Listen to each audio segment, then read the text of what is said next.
Hello and welcome back. I know we've already turned the page on October, but did you really think I was going to let a Friday the 13th go by without doing something Jason related? Now, because of the lawsuit and the franchise is in a legal limbo, no new movies can be put out. So I've only had fan films to scratch that itch for me. So today I want to check out one of the less famous ones that just came out. I'm talking about Voorhees.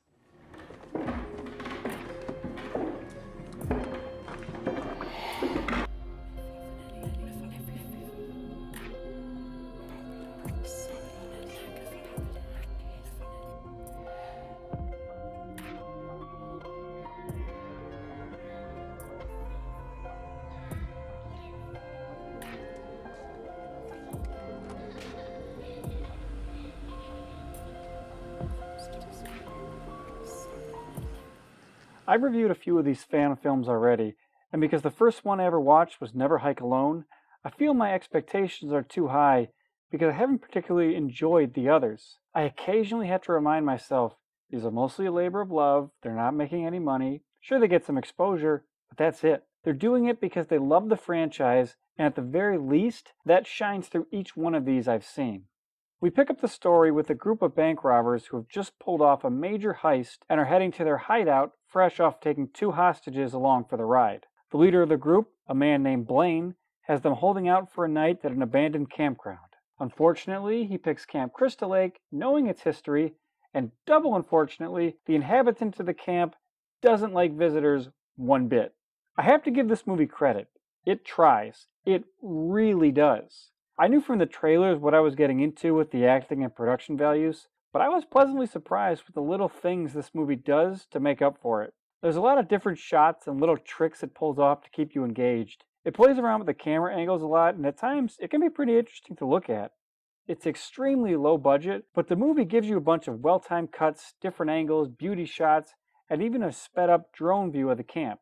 The technical side of this movie is pretty impressive for what they were working with, and they managed to decently hide the small budget. The story isn't great, but it's passable. What I like about these fan films is they can literally do anything they want. They're not beholden to any studios or original creators, so they can take risks or do something pretty different. While this one didn't change the formula like Never Hike Alone, it did manage to change the dynamic slightly. In Friday the 13th movies, you don't care about the human characters, you just want to see Jason butcher them all. Outside of maybe one character, this movie didn't even try to get you to like any of them. They're all horrible people, but they're horrible people who are armed and know how to take care of themselves. They survived a shootout with police off screen, and they're pretty rough and tumble. While the main series, you don't really care about the protagonists, but they're at least likable. In this one, they're not. They're all assholes, and they're not even fun about it. I mentioned the visuals earlier, and to this movie's credit, out of all the Friday the 13th fan movies I've seen, this is probably my favorite looking Jason Voorhees. There's just something about his movements and his masks that just felt right that I didn't get from any of the other ones. I mean, he wasn't perfect, but he was good. He tried to do the Kane Hodder heavy breathing, just came off as a bad imitation, but that's my only complaint about his look, outside of his actual face, which I'll get into later. And another cool part, it did have one scene where Jason looks legitimately scary. The buff dude of the group slices into Jason with an axe to no effect. Then they get into a standoff where both of them have the weapon. The man is trying like hell to wrestle it away while Jason is slowly and smoothly pulling it out of the man's grasp. While doing it, his mask keeps getting closer and closer to the guy's face. You can't see Jason's eyes, so this guy is just staring up at a mask without any trace of humanity in it.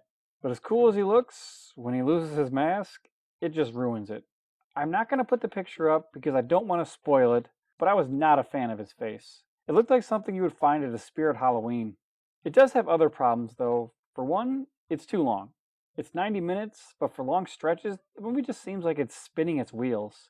It does the same thing that Friday the 13th Vengeance did, and introduce characters randomly, spend an unnecessary amount of time on them, and then kill them just up the body count. While this one was nowhere near as obvious and bad as that one, a lot of these side trips away from the main group could have been cut and you wouldn't have lost anything. I think my biggest problem with the movie was trying to figure out where everyone and everything was. Characters always just seemed to wander into different buildings, and there was no way of telling where they were in relation to where they came from. They just appear where they needed to be because the plot needed them there, It has some other problems having to do with the story. It literally sets up a big mystery, then like 2 minutes later, just ends. I get they're going for a sequel, but it's not my favorite cliffhanger considering Jason Goes to Hell already tried that angle, and it was the worst part of an already bad movie. I have to give it major props though. It managed to avoid one of my most hated horror movie cliches that the Halloween series is in love with. In most horror movies, the second someone makes a discovery about what's going on, the killer just happens to be in the same room with them. But in this one of the baddies finds Pamela's head, because of course he does, and to my shock, Jason doesn't show up right behind him.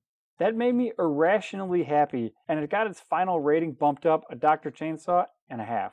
It's not great, but it's not bad either. The characters are all pretty unlikable except for two of them, but one is not long for this world. You don't get to know much about her before she runs afoul of Jason. Still, you can tell a lot of effort and love went into making of this movie, and it did have some decent moments that I enjoyed, like when he sneaks up on a couple in a stable that had an obvious setup. But I was glad they used it anyway because it was a cool moment.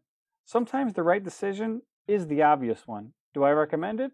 Sure, why not? You won't love it, but if you're a fan of the series, it's worth a watch because it's all we're going to get for the foreseeable future. 7 Dr. Chainsaws.